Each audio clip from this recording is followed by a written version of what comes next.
Kulay tayo ng buhok. Bumili lang ako. Ako na lang ang magkukulay. Ganito lang yan. Yan o. Ayun. Alu-aluin natin to. Ayan.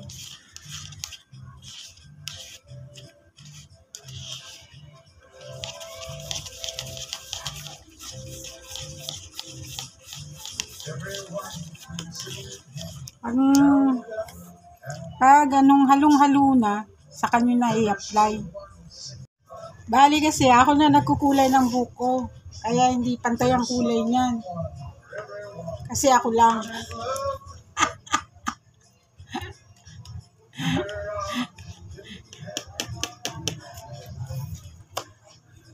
Ito lang yan. Ito lang yan. Pag gaganyan-ganyanin ko lang. Diba?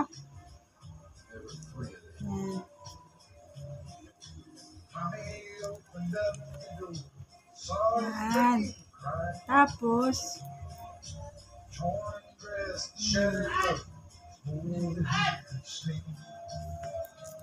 lalagyan ko. Dito nga pala inuuna ko kasi dito yung tumutubo na puti. Yan.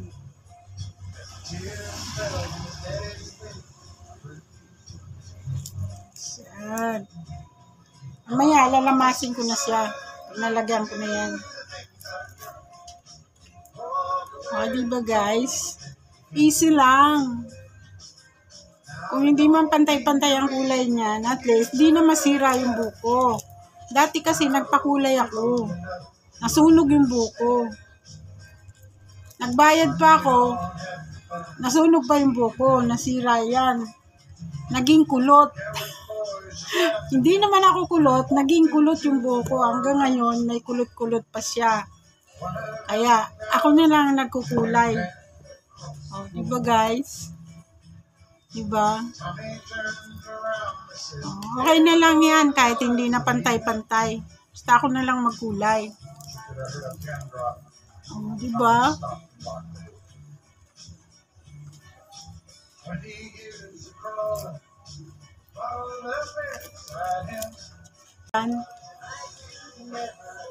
Kung makulayan man siya, gagawin ko ng basahan. O, diba guys? Ganito lang. Okay lang yun, hindi siya pantay-pantay. Basta ako na lang gagawa. Nasunog kasi yung buhok ko. Nasunog yan. Nadala ako. Naging kulot. Alam nyo, ang tagal. Almost 3 years kung pinagaling yung buhok ko. Alam mo yung buhok ko guys, unat na unat yan. Ayan, nakulot lang. Ayan, kulot pa siya dulo guys. Nakulot yan dahil sa pinakulayan ko yung aking buhok. Yung nagkulay na bakla.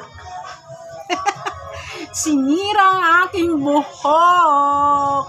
Kaya ayan gayo, medyo malapit na. Malapit nang gumanda uli. Gaganda uli yung buhok ko. Kahit matanda na ako, okay lang yan. Okay lang na hindi pantay yung kulay ng buhok ko. Huwag lang masira. Kasi hindi naman tayo rich guy na mayroon tayong pampaparlor. Wala tayong pampaparlor. Para sa mga rich lang ang parlor guy. Hello. Merry Christmas guys. Mamaya, abagnawan ko yan. Abangan nyo yung kulay.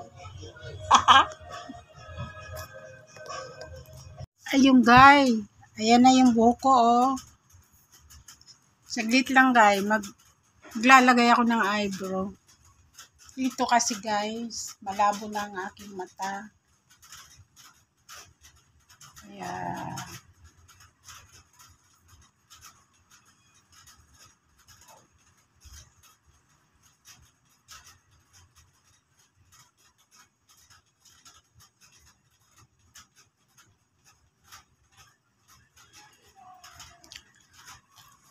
Di ba guys?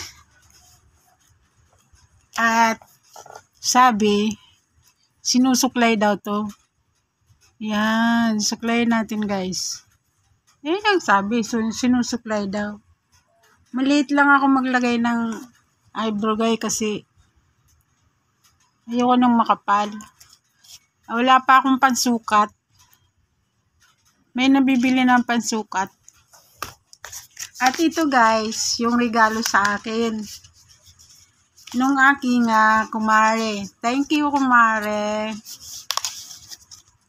At eto, si Rosmar. Rosmar na lipstick. Yung sikat na si Rosmar. Ito try natin guys. Kung gumanda ba ako. Ganito pala yung guys. Try natin guys.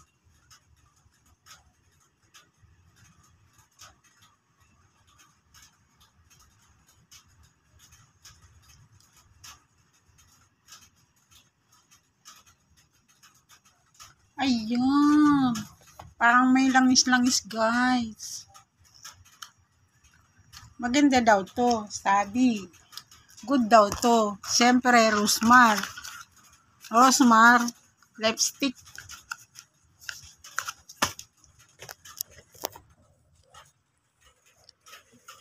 Ay. Ang pangit ng ngipin ko guys. Yung ngipin ko guys. DIY lang yan. Yung nabibili. Na pwedeng isiksik mo. Kaso, kaya sa nanilaw, kumain ako ng luyang dilaw. Mamaya guys, papalitan ko na yan. Ayun guys, maganda. Siyempre guys, punasin ko ng konti yan at ilalagay ko dito. Pang patangos ng ilong. Ganun daw yung guys. Di ba guys? Matangos na ba yung ilong ko? Saka dito.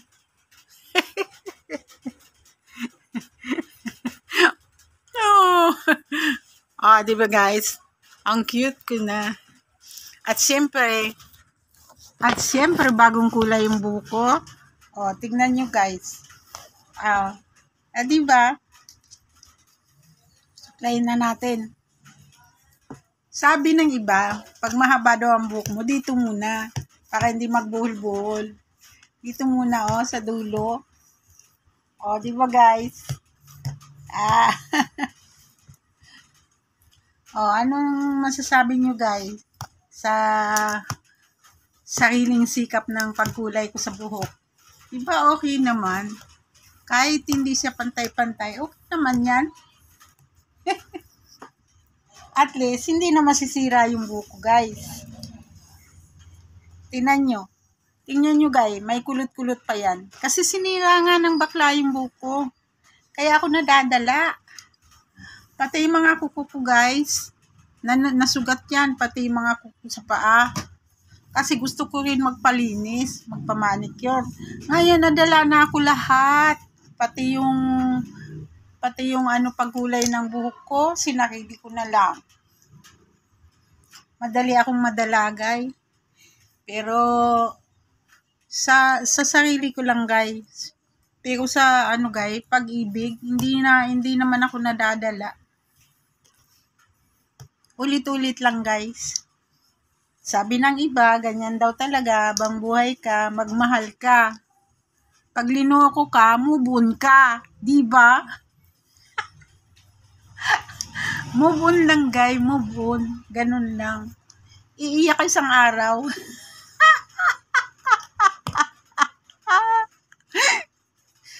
Diba guys? Diba guys? Diba? Ang ganda ng buhok ko. Ang ganda na.